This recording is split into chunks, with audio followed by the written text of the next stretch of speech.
Hi guys, I am Conventional Guruji. Welcome you all for daily financial editorial discussion. यहाँ पे हम daily base पे Economics Times, Live Mint, Financial Express, Business Standard and Business Line के article discuss करते हैं। And ये YouTube पे एक यूनिक काइंड ऑफ इनिशिएटिव है जिसमें हम डेली बेस पे डिफरेंट आर्टिकल डिस्कस करते हैं न्यूज़पेपर से। इतने न्यूज़पेपर के फाइनेंशियल आर्टिकल आपको डेली बेस पे कोई डिस्कस नहीं करेगा, और आप वेट कीजिएगा सैटरडे संडे का, जिसमें आई will upload vocabulary words with tricks and tips, कैसे आप इजीली वर्ड्स को याद कर सकते हैं, जो कि रिसेंट में फाइनेंशियल न्यूज़पेपर में पिछले वीक में आए हैं। नियर अबाउट 50 वर्ड्स का वोकैब का video I will upload. So जो आपके आर्टिकल्स हैं RBI, SEBI, NABARD, UPSC, SBI, NIBP जैसे एग्ज़ाम्स के लिए इम्पॉर्टेंट है। टुडे इज़ 26 ऑफ जून।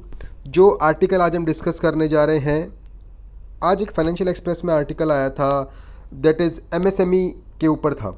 इस टॉपिक पे हम डिस्कशन पहले भी कर चुके हैं, सो आज हम इसे डिस्कस नहीं करेंगे। इसे मैंने डिटेल में पहले भी डिस्कस किया है। फाइनेंशियल एक्सप्रेस में एक और आर्टिकल था जो रिसेंट में ऑर्डिनेंस पास किए हैं गवर्नमेंट ने एग्रीकल्चर, किसान के रिलेटेड, फार्मिंग से रिलेशन में। इस टॉपिक पे हम 15 जून के आर्टिकल में ऑलरेडी डिस्कस कर चुके हैं, so I want repeat this article. एक बहुत इंपॉर्टेंट आर्टिकल जो कि आया है बिजनेस लाइन में, it is based on delisting of company. Company delisting होती है, क्या रूल्स होते हैं, क्या प्रोसेस होता है। जो सेबी के एग्ज़ाम की तैयारी कर रहे हैं इस साल के लिए, उनके लिए आर्टिकल बहुत इंपॉर्टेंट है। एक आर्टिकल जो बिजनेस स्टैंडर्ड में आया था, दैट इज़ कंपनी, जो पेरेंट कंपनी होती है उनकी डेफिनेशंस जो है इंडिया में वो क्लियर नहीं है, सब्सिडरीज कंपनीज क्लियर नहीं है। आपने देखा होगा ILNFS जब कंपनी डूबी थी तो उसकी बहुत सारी कंपनियां थी, उसकी लिस्टिंग कंपनी ऑलमोस्ट 247 कंपनीज उसकी लिस्टिंग कंपनीज थी। उस पर कंट्रोल किसका था, ढंग से स्टेबलाइज नहीं हो पाया था। इसके रिगार्डिंग जो रूल्स एंड रेगुलेशन है उसमें कुछ कमियां निकाली गई है, कोई प्रोडक्टिव बात नहीं बोली गई है, सो हम आर्टिकल को डिस्कस नहीं करेंगे। अगर कुछ कंक्लूजन बोला जाता तो आर्टिकल इंपॉर्टेंट होता। एक इम्पॉर्टेंट आर्टिकल जो कि आया है लाइव मिंट में, दैट इज़ आपको पता होगा IMF ने अपनी रिपोर्ट निकाली है, उसके रिगार्डिंग क्या डेटाज हैं, दैट इज़ शॉर्ट आर्टिकल, इसको हम डिस्कस करेंगे।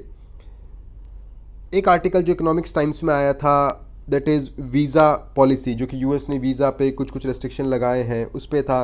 एग्ज़ाम पर्सपेक्टिव से इंपॉर्टेंट नहीं था, उसे हम डिस्कस नहीं करेंगे। इसके अलावा लाइव मिंट में एक आर्टिकल और आया था, दैट इज़ जो सेबी की रिसेंट में मीटिंग हुई है उसके कुछ आउटकम्स हैं, उसके रिगार्डिंग बात की गई थी कि कैसे सेबी ने प्रेफरेंशियल शेयर के बारे में क्या बोला है, कैसे सेबी ने ओपन वैल्यूएशन के बारे में क्या बोला है, ओपन वैल्यू स्टॉक्स के बारे में क्या बोला है। इसे हम डिटेल से डिस्कस करेंगे। ये आर्टिकल भी जो बंदे सेबी के एग्ज़ाम की तैयारी कर रहे हैं उनके लिए बहुत इंपॉर्टेंट है।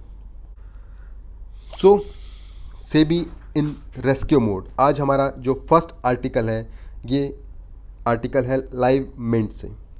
इसमें हम बात करते हैं कि कैपिटलिज्म जो वर्ड होता है उसका एक बेसिक एक थीम होता है कि असेट्स या प्रॉपर्टी उन पर्सन्स के पास रहने चाहिए जो इसका बेटर यूज़ कर सकते हैं, और असेट्स काइंड ऑफ रोटेशन होना चाहिए। मनी मेक्स मनी का प्रिंसिपल, पैसे से पैसा बनाना चाहिए, असेट्स की वैल्यूएशन बढ़ती जानी चाहिए। That is basic fundamental of capitalism. ठीक है, अब क्या हुआ कि अगर हम इंडिया में बात करते हैं, जो एक्विजिशन होता है, जो बड़ी कंपनी छोटी कंपनी को खरीदना चाहती है या कोई एक कंपनी दूसरी कंपनी को खरीदना चाहती है, तो एक्विजिशन के रूल जो हैं इंडिया में वो बहुत टफ है। अभी तक सडन हमें इस चीज़ों पे ध्यान देने की ज़रूरत नहीं थी एक्विजिशन रूल्स पे, बिकॉज कंपनी ठीक ठाक चल रही थी, कंपनी लोन लेके या कैसे भी करके अपना हिसाब खाता बराबर कर ले रहे थे। अब दिक्कत क्या हुई है कि अगर किसी कंपनी को बल्क परचेज़ करना है, किसी कंपनी के बल्क में शेयर लेने हैं, तो कुछ सेट ऑफ नॉर्म्स होते हैं सेबी के, जो कि बहुत डिफ़िकल्ट है, जो इजीली आप इन चीज़ों को नहीं कर सकते हैं। पर अभी क्या हुआ कि कोविड-19 के क्राइसिस आए, इसमें कुछ कंपनियां ऑलमोस्ट डिफ़ॉल्ट होने के कगार पे आ गई, कुछ कंपनियों के पास पैसा बचा नहीं है। तो अगर ये कंपनी चाहती है कि इसे कोई ए कंपनी चाहती है, इसे कोई बी कंपनी अगर ख़रीदने को तैयार है, इसके शेयर खरीद ले या बल्क परचेज़ कर ले, पर ये आज की तारीख में ईजी नहीं है क्योंकि सेबी के नॉर्म्स काफ़ी स्ट्रिक्ट हैं इसके रिगार्डिंग। तो अब कुछ कंपनियों को जैसे सर्वाइवल फंड्स भी नहीं बचा है कंपनियों के पास, वो सर्वाइव नहीं कर पा रही है, उसके लिए अगर किसी कंपनी को फंड चाहिए तो वो इतना इजीली कलेक्ट नहीं कर सकती है। तो इसके रिगार्डिंग सेबी की मीटिंग हुई। सेबी ने क्या डिसाइड किया, जो ओपन ऑफ़र है, ओपन ऑफ़र को काफ़ी प्रोसेस को बहुत सिंप्लीफाई करने जा रही है सेबी। इस प्रोसेस को बहुत चीप बना देगी, सस्ता प्रोसेस होगा, नॉर्मली अभी ओपन ऑफर क्या होता है, मैं आपको एक सिंपल वे में बताता हूँ। सपोज़ कोई कंपनी दूसरी कंपनी के, ए कंपनी है, ये बी कंपनी के 25% स्टेक अगर खरीदने जा रही है, तो क्या हुआ, इसके कुछ इन्वेस्टर्स हैं, suppose x number of investors हैं, पब्लिक इन्वेस्टर हैं, पब्लिक में सपोज़ आप ही हैं, आपने इस कंपनी में इन्वेस्ट किया ये देख के कि ए कंपनी के बोर्ड ऑफ डायरेक्टर बहुत अच्छे हैं, बहुत इंटेलिजेंट पीपल है, बिजनेस मॉडल इसका बहुत अच्छा है, ये सब चीज़ें देख के आपने इस कंपनी में इन्वेस्ट किया। जब आपने इन्वेस्ट किया, आप देखते हैं कि एक महीना बाद कंपनी बी ने इसको खरीद लिया, 25% स्टेक खरीद लिया, तो क्या होगा कि जो कंपनी बी है इसके डिसीजन इन्फ्लुएंस करने लगेगी बहुत ज़्यादा। कोई इंपॉर्टेंट डिसीजन को कंपनी बी रोक भी सकती है, मे बी इसका मैनेजमेंट कंपनी बी चेंज करना चाहे। तो जो आपने सोचा था ए कंपनी के बारे में, वो प्रोसेस आपको नहीं दिखा, वो चीज़ें चेंज हो गई, तो यहाँ कुछ गड़बड़ हुआ। देन उस केस में क्या होता है, जब कोई भी कंपनी 25% स्टेक खरीद लेती है, तो जो पब्लिक इन्वेस्टर्स थे, इनके मन में आएगा कि मैं अपने शेयर बेच दूं, मेरे भी कंपनी ये शेयर ले ले, बिकॉज मैंने जिस फिलोसॉफी से इस कंपनी में पैसा लगाया था वो फिलोसॉफी आज चेंज हो चुकी है, मैं अपने शेयर बेचना चाहता हूं। तो उससे क्या होगा, जब कंपनी 25% स्टेक खरीदना चाहेगी कंपनी ए के, तो इसको ऑटोमेटिकली 26% एक्स्ट्रा शेयर खरीदने पड़ेंगे जो पब्लिक इन्वेस्टर्स हैं इनसे। एक ये ओपन ऑफर काउंट होता है, ये ऑटोमेटिकली आ जाएगा, ओपन ऑफर की फिलॉसफी सेबी ने निकाली हुई है। अब इसमें क्या होगा, जब टोटल अगर 25 ये माने 26 ये माने, तो 51% स्टेक जो होगा वो ये कंपनी खरीद लेगी, और कंपनी का जो मालिकाना हक है कंपनी ए का, वो कंपनी बी के पास चला जाएगा। और लोगों के पास अगर छूट है, सेटिस्फाइड नहीं है आप कंपनी बी के प्रिंसिपल फिलॉसफी से, तो जो पब्लिक इन्वेस्टर है अपने शेयर बेच सकते हैं। पब्लिक इन्वेस्टर्स पे ये ऑब्लिगेशन नहीं होता है कि वो ज़रूरी ही वो शेयर बेचें, ऐसा नहीं होता है। उनको बेचना है तो वो बेच सकते हैं, अगर उनको लगता है कि कंपनी बी और बेटर कर सकती है तो वो अपने शेयर नहीं बेचेंगे। तो ये समझाया मैंने आपको ओपन ऑफर एक्चुअल में क्या होता है। अब हम बात करते हैं कि प्रेफरेंशियल शेयर। तो जो प्रेफरेंशियल शेयर का जो फॉर्मूला है सेबी ने उसको भी काफ़ी ईज़ किया है, इसको भी इजी बनाया। प्रेफरेंशियल शेयर का मैं आपको सिंपल से मतलब बताता हूँ। नॉर्मली प्रेफरेंशियल शेयर जो होते हैं कंपनी के एमडी, बोर्ड ऑफ डायरेक्टर जो लोग होते हैं, इनके पास होते हैं। और भी कुछ केसेस हो सकते हैं, नॉर्मल ट्रेंड मैंने आपको बताया बिकॉज मुझे चीज़ ईजिली आपको समझानी है। तब क्या होता है कि अगर आपके पास प्रेफरेंशियल शेयर है, तो ऐसा नहीं कि प्रेफरेंशियल शेयर को आप मार्केट में बेच नहीं सकते हैं, बेच सकते हैं। आप सेकेंडरी मार्केट में इन प्रिंसिपल प्रेफरेंशियल शेयर को बेच सकते हैं। प्रेफरेंशियल शेयर और नॉर्मल शेयर में डिफरेंस क्या होता है कि जब डिविडेंड बढ़ता है तो पहले जिनके पास प्रेफरेंशियल शेयर है उनको दिया जाता है, देन नॉर्मल पब्लिक को दिया जाता है। ओके। और एक और डिफरेंस क्या होता है, जब कंपनी डिफ़ॉल्ट कर देती है, या तब क्या होता है, जब कंपनी का वैल्यूएशन होगा एनसीएलटी में गई, जो पैसा कंपनी के डिफ़ॉल्ट होने से या जो उसके एसेट्स बेचने से आएगा, तो वो पैसा पहले मिलेगा जिनके पास प्रेफरेंशियल शेयर है उनको मिलेगा, देन नॉर्मल शेयर होल्डर्स हैं उनको मिलेगा। ये बेसिक डिफरेंस मैंने आपको बता दिया। अब सेबी की मीटिंग में क्या डिसाइड हुआ है, अब हम बात करते हैं कि जो वैल्यूएशन होता है वो कैसे होता था पहले, कि इसमें जो लास्ट 26 वीक का जो प्राइस है, जो एवरेज प्राइस है आपके शेयर का, वो लिया जाएगा, या फिर जो आपके पिछले 15 दिन का शेयर प्राइस होगा वो लिया जाएगा। इन दोनों में से कोई भी वैल्यू जो ग्रेटर देन होगी, जो ज़्यादा होगी, वो वैल्यू ली जाएगी, और उस पर्टिकुलर वैल्यू का पैसा जो शेयर होल्डर है उनको मिलेगा, इन दोनों का मैक्सिमम। अब सेबी ने क्या किया है, आपने देखा होगा कि आज से मैं अगर 26 वीक पहले की बात करता हूँ, किसी कंपनी ए का शेयर जो आज की तारीख में कोविड-19 के कारण क्राइसिस में है, वो अगर आज 100 रुपये है, मे बी वो कंपनी 26 वीक पहले बहुत अच्छी स्थिति में थी, तो उसका शेयर में भी 250 रुपये हो। ठीक है। अब क्या हुआ, तो जो आप हाईएस्ट वैल्यू की बात करते हैं, आज की तारीख में अगर मैं बात करता हूँ कि 15 दिन के गैप में इसकी वैल्यू 100 रुपये है, 26 महीना पहले इसका शेयर था 250 रुपये, तो आप हाईएस्ट वैल्यू लेंगे तो आप 250 रुपये पे शेयर बेचना चाहेंगे, जो कि आज की तारीख में कोई लेना नहीं चाहेगा। इतने पे कंपनी भी नहीं चाहेगी कि हमारे शेयर इतना महंगा बिके। क्यों? क्योंकि आपको कोई ख़रीदार ही नहीं मिलेगा, आप अपने एसेट्स को बेच ही नहीं पाओगे। तो सेबी ने क्या बोला, इस लिमिट को 26 वीक की लिमिट को घटा दिया है इन्होंने, 12 वीक कर दिया है। तो जो ख़रीदार होंगे आज की तारीख में, जो कंपनी ख़रीदना चाहते हैं, उन्हें काफ़ी हद तक एक्चुअल प्राइस कंपनी का मिले। ठीक है। अब इसके अलावा क्या हुआ, सेबी ने 3 साल का लॉक इन पीरियड भी लगाया, बिकॉज आज कंपनी ए है वो थोड़ी मुसीबत में अपने आप को बेचना चाह रही है, कंपनी बी इसके मुसीबत का फ़ायदा उठा के इसके शेयर आज सस्ते में ख़रीद लेगी। मे भी कंपनी भी सोचे कि आज से 2 महीना बाद इस कंपनी के शेयर काफ़ी बढ़ गए हैं तो मैं इसको बेच देती हूँ। ऐसा आप नहीं कर सकते हो। आपको कम से कम, अगर आपने क्राइसिस में सस्ते में किसी कंपनी के शेयर लिए हैं, कम से कम 3 साल तक आपको लॉक इन पीरियड होगा। इससे पहले आप इसके शेयर को नहीं बेच सकते हैं। इससे इम्पॉर्टेंट फ़ायदा ये है कि स्टेबिलिटी आएगी मार्केट में। नहीं तो क्या होगा, आज सारी कंपनियां सस्ते में शेयर खरीद लेगी और कुछ टाइम बाद, 1 महीना 2 महीने में भी और शॉर्ट टाइम में उन कंपनी के शेयर जैसे ही बढ़ेंगे वो बेच देगी, प्रॉफिट निकाल के अपना चली जाएगी। सेबी ने इसके लिए मना कर दिया है, इस प्रोविज़न का मिसयूज़ ना हो जाए। और इसके में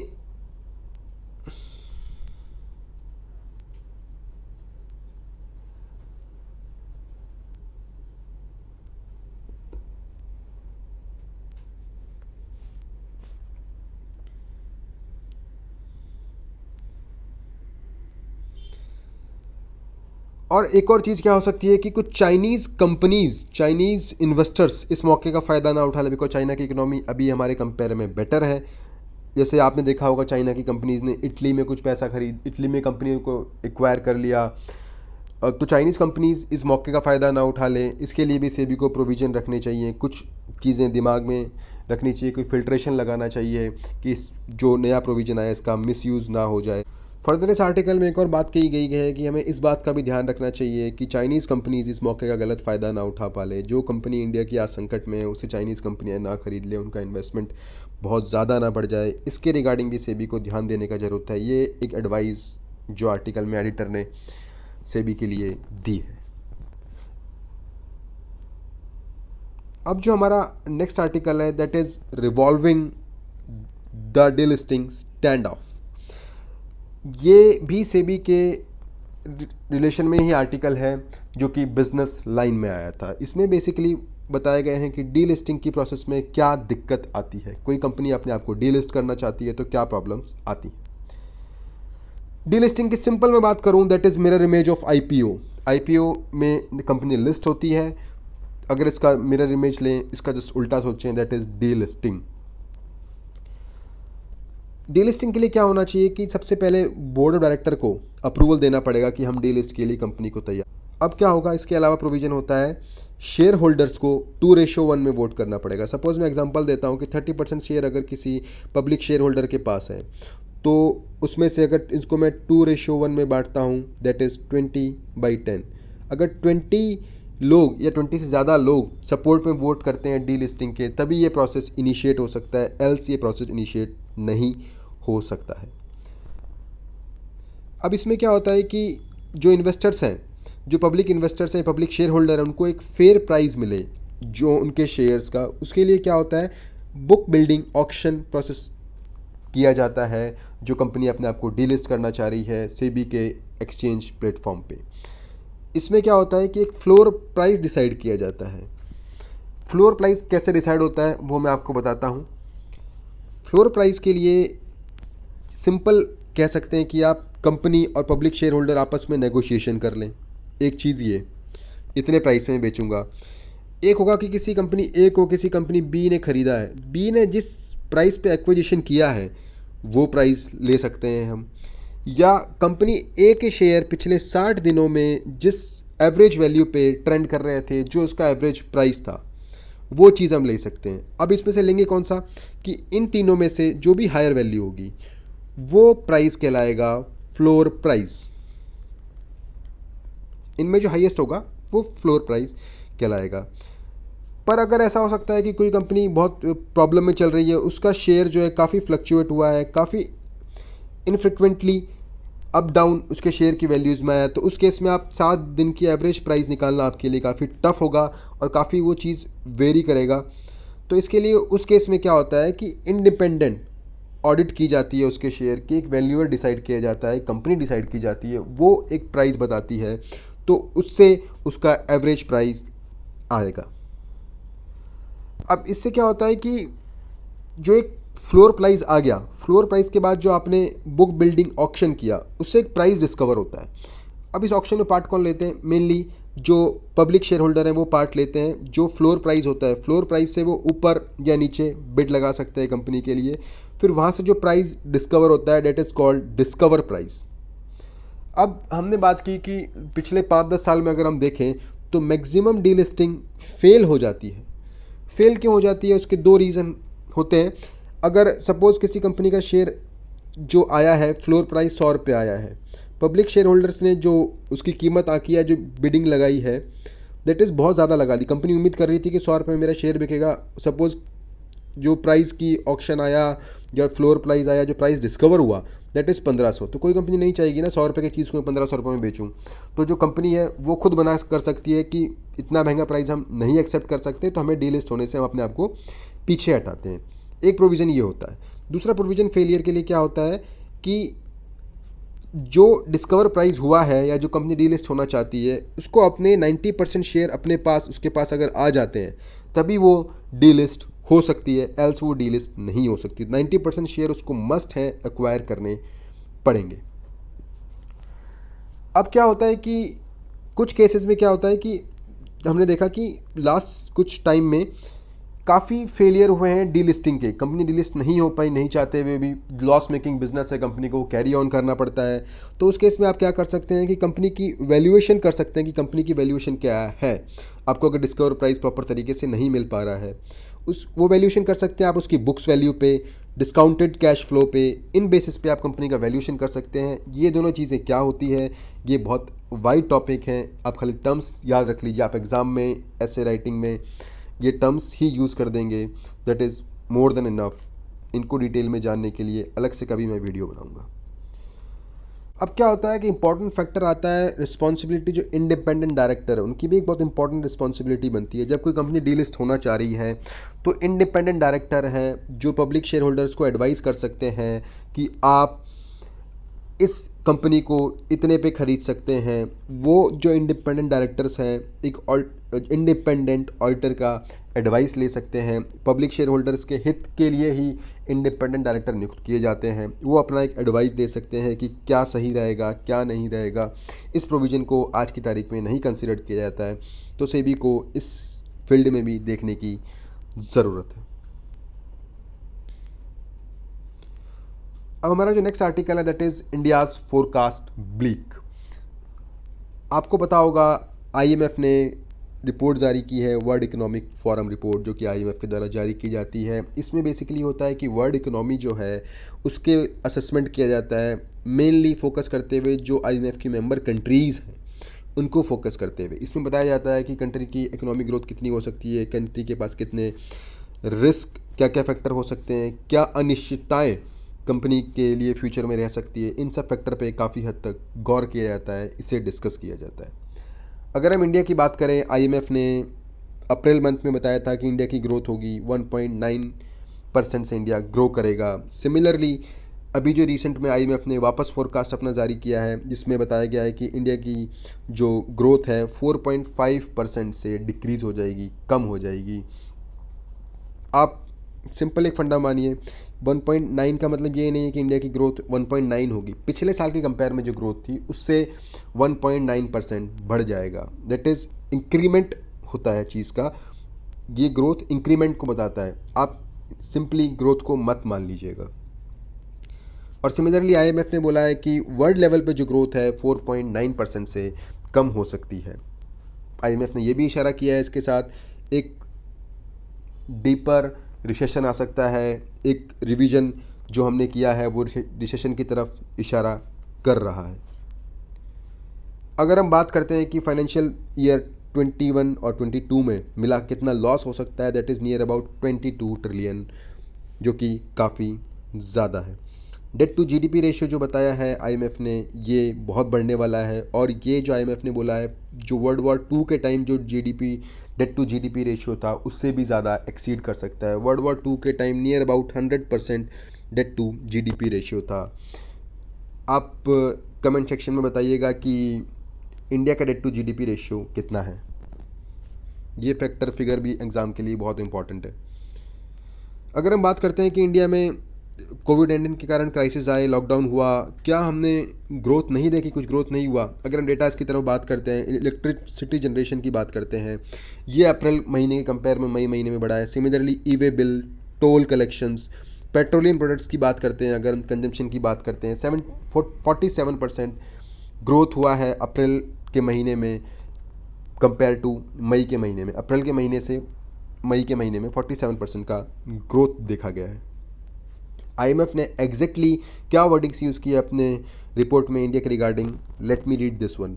the disruption in production, breakdown of supply chain, trade channels and total washout of activities will not allow economic activity to return to normalcy in financial year 21।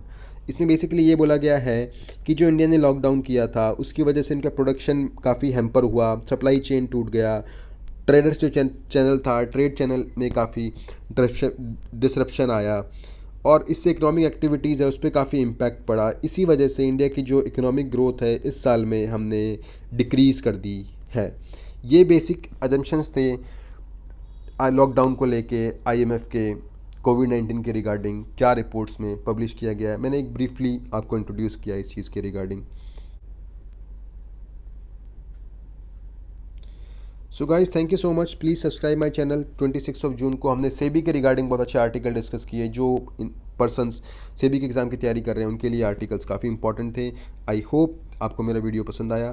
Thank you so much and wait for next vocabulary section के videos के लिए।